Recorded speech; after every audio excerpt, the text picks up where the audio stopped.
ayahnya Rizal Nasir Setiawan.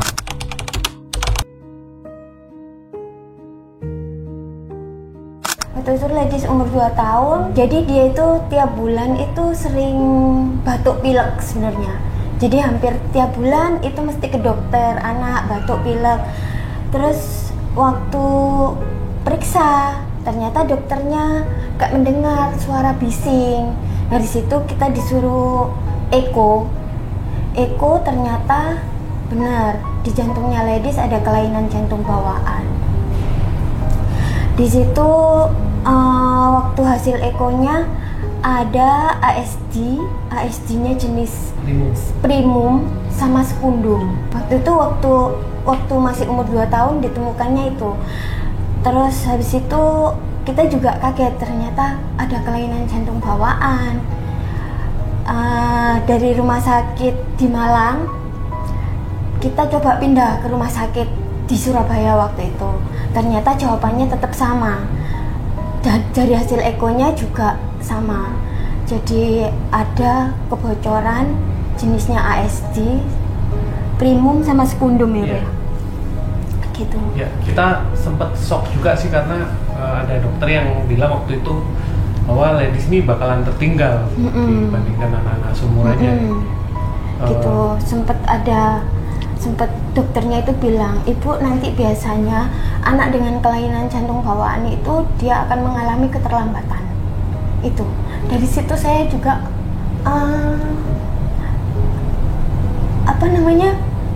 dari situ kayak ya ampun, kayak anak saya nanti akan mengalami seperti itu gitu.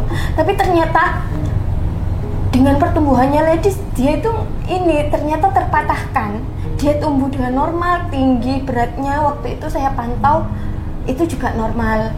Jadi semakin bertumbuh saya pengennya siapa tahu bisa nutup sendiri gitu. Ternyata sampai di umur segini kita pantau tiap tahun itu ternyata belum nutup. Ya sampai umur satu segini yang ya. Yang sekundum ya. Yang sekundum itu enggak, masih ada. Sedikit ya. Iya, gitu. Jadi sebelum kami kesini itu sebenarnya dokter kami yang di Malang tuh juga menyarankan bisa sebenarnya tindakan di Malang. Jadi ada salah satu dokter yang tidak bisa tindakan untuk melakukan operasi itu. Akhirnya bulan Maret kemarin tuh sebenarnya kita dipanggil lagi, tapi setelah Lebaran saja. Setelah Lebaran, Ledis di eko. Lah, waktu di eko terakhir itu ternyata ada katupnya yang harus diperbaiki, harus di-repair. Dari situ kita juga ternyata ada masalah lagi di katupnya selain ASD itu. Akhirnya dokter dari Malang menyarankan kita bagaimana kalau ke hematologi. Jadi sebelumnya itu saya lihat itu kayak jantungnya itu terlalu cepat untuk detaknya itu, kadang itu apalagi kalau dia sakit. Kalau dia demam gitu itu rasanya kayak cepet banget, kayak mompanya itu kayak effort banget gitu jantungnya itu. Terus ini setelah ini coba saya amati itu tuh lebih tenang gitu ini detaknya gitu.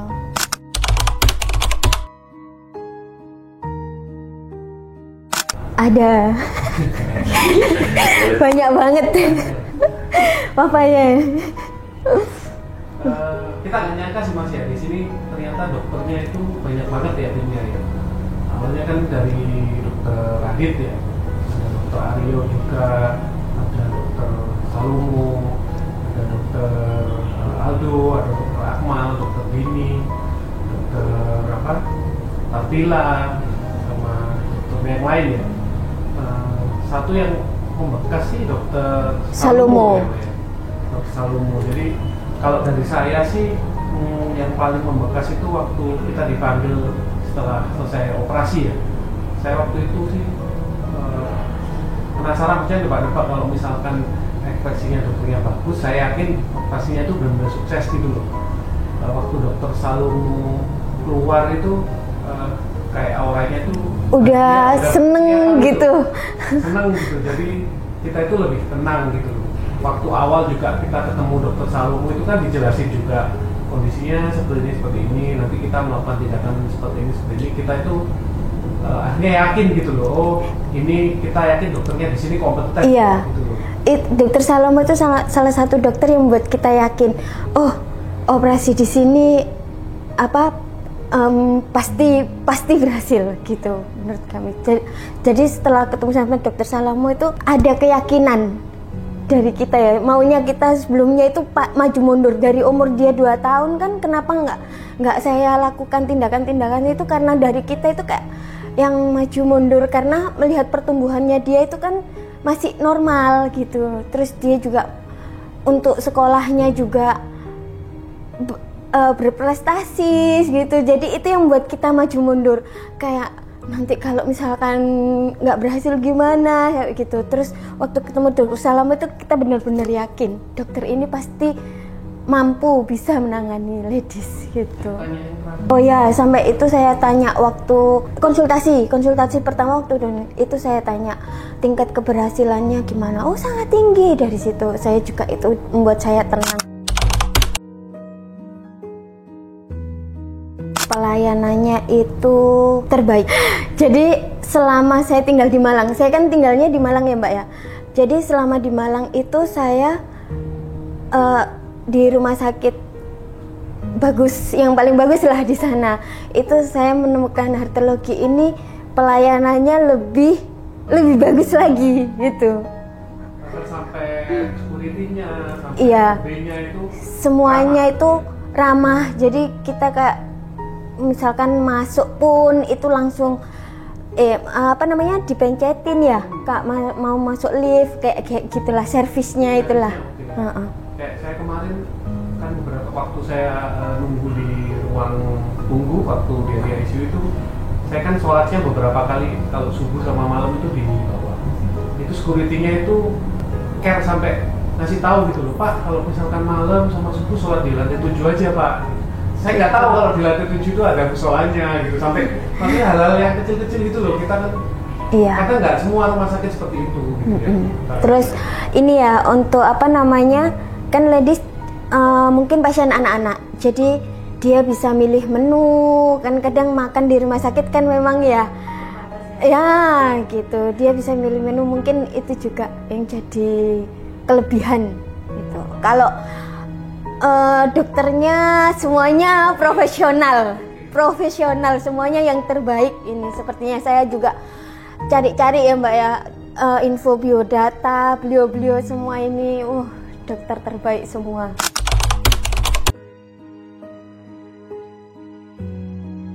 Dulu pernah takutnya itu kalau tidak berhasil, itu ketakutan utama yang tidak berhasil. Itu yang membuat saya maju mundur untuk melakukan tindakan itu. Tapi itu tadi setelah ketemu sama dokter Salomo itu dokternya menjelaskannya, menenangkan, itu yang membuat kami yakin.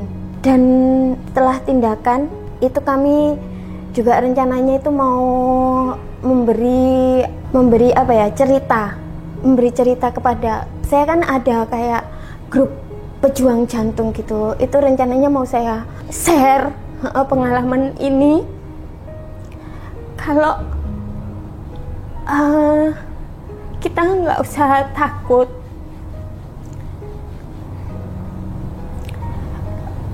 lebih cepat lebih baik itu. Selama ini kan sebenarnya ketakutannya itu karena kita kan ladies ini kan mesti bypass jantung ya.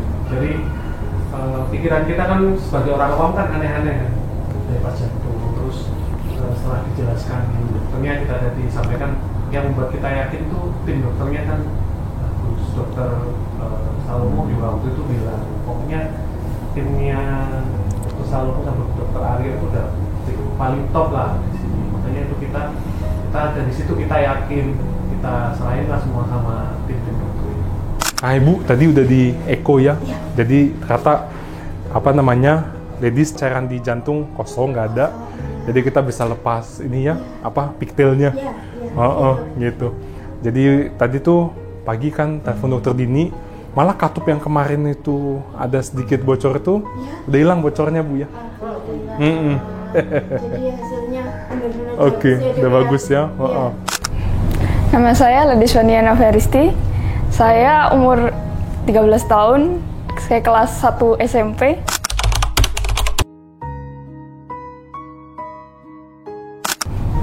Ya, dulu seperti kata ibu saya pernah lari dan kata gurunya bisa mewakili Porseni.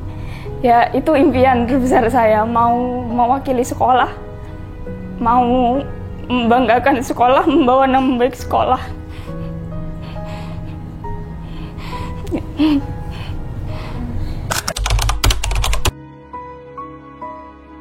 Nggak pernah ya? Enggak pernah. Jadi nggak Malu pernah. soalnya. Jadi ngerasa fine aja ya? fine aja. Jadi nggak pernah mengeluh. Ma, dadaku sakit apa-apa, nggak pernah sama sekali. Nah, itu juga yang buat kita itu tindakan itu Maju mundur. nggak segera kami lakukan, tapi ternyata efeknya ini Katupnya berat. Efeknya ternyata bikin katupnya itu Sama jadi nggak beraturan. Saya ucapkan banyak terima kasih buat Rumah Sakit Hematologi ya, udah membantu anak saya, udah menyembuhkan anak saya, udah dikasih pelayanan terbaik, dokter-dokter terbaik di sini. Itu sih, semoga kedepannya